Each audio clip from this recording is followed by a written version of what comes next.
जय श्री हरि। पूज्य गुरुदेव के चरणों में प्रणाम। क्या आप भगवान को पाना चाहते हैं? क्या आप चाहते हैं कि आपके द्वारा परमात्मा की प्राप्ति के जो भी साधन किए जा रहे हैं वो सफल हो?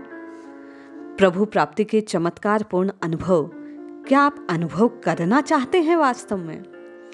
पूज्य स्वामी श्री राम सुखदास जी महाराज अपने प्रवचन के समय एक कथा सुनाया करते थे।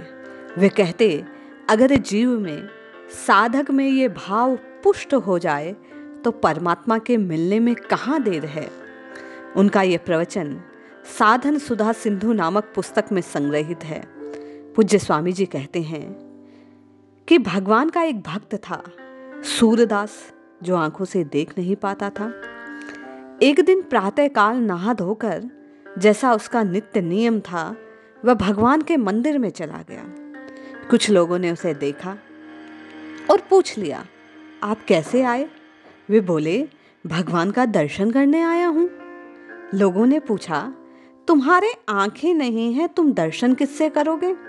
वे बोले, दर्शन के लिए मेरे नेत्र नहीं हैं, किंतु ठाकुर जी के तो नेत्र हैं। वे तो मेरे को देख लेंगे ना। वे मेरे को देख लेंगे, प्रसन्न हो जाएंगे, बस मेरा काम हो जाएगा। अब भाइयों बहनों, ध्यान दो, जैसा वो देखते हैं, वे सज्जन जिस प्रकार प्रभु के प्रेम को जानते हैं, वे जानते हैं भगवान ने मुझको देख लिया, भगवान को मैं अपना मानता हूँ, भगवान मुझे अपना मान लेंगे तो मेरा काम हो जाएगा।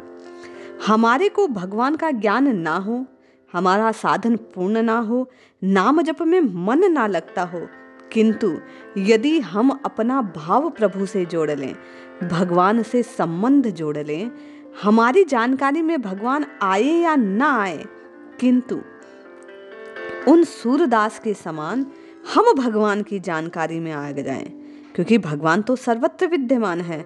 हरि व्यापक सर्वत्र समाना, प्रेमते प्रकट होए में जाना। वो प्रेम मिल जाए, वो प्रेम हमें भगवान से हो जाए, ऐसी कृपा हो जाए, ऐसा भाव बन जाए। स्वामी जी कहते हैं, जब हम उनकी जानकारी में हों तो फिर चिंता किस बात की। जैसे बालक जब तक अपनी माँ की दृष्टि में है तब तक उसका अनिष्ट नहीं हो सकता।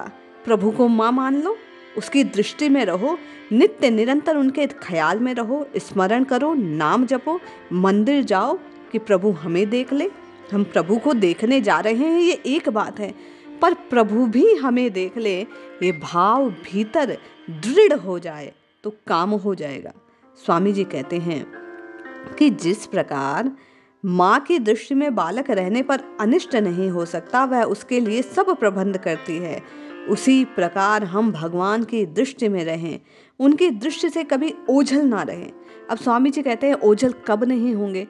बालक जब माँ माँ पुकारता है, माँ के सामने रहता है, तभी तो माँ उसकी अनिष्ट से रक्षा करती है। उसी प्रकार हम नित्य निरंतर प्रभु के ध्यान में रहें, प्रभु का नाम पुकारें, हे नाथ हे नाथ हे नाथ, इस प्रकार पुकार करते रहें। मंदिर दर्शन करने जाएं, मंदिर में प्रभु को निहारें, आनंदित हों। इस प्रकार जब हम भीतर से आनंदित होंगे तो वह करुणा निधि कृपा करेगा और हम भी उसकी दृष्टि में आ जाएंगे। भगवान की दृष्टि में आने से स्वामी जी कहते हैं सब काम हो जाएगा। भगवान गीता में स्वयं कहते हैं, अप्राप्त की प्राप्ति करा देना और प्राप्त की रक्षा करना, यही तो दो काम हे अर्जुन मैं जीव के लिए करता हूँ, उसके योग क्षेम का वहन करता हूँ।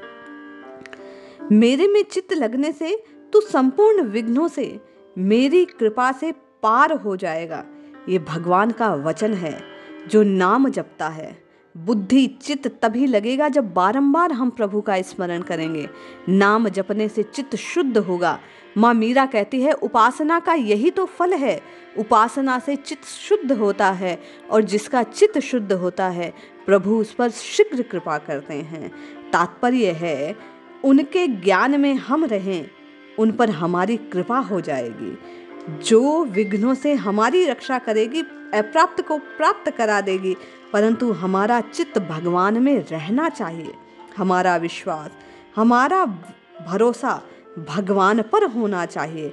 जब हम उन पर विश्वास कर लेते हैं, जब हम उन पर भरोसा कर लेते हैं, तो नाथ उस भरोसे की रक्षा के लिए, हमारे कल्याण के लिए प्रतिफल चेष्टा, प्रतिफल सतर्क रहते हैं। वे हमें एक मिनट को भी नहीं भूलेंगे।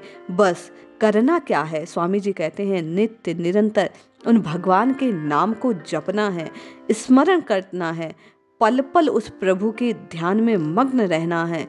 आनंद से, विश्वास से, पूर्ण श्रद्धा से, भरोसे के साथ प्रभु के नाम को जपना है। जपिए जपिए, पुकारिए, ताकि नाथ हमें भूले ना, हम नाथ की दृष्टि में बने रहें और हमारे विघ्न तुरंत के तुरंत नष्ट हो जाएं, सदा सदा के लिए। जय श्री हरि।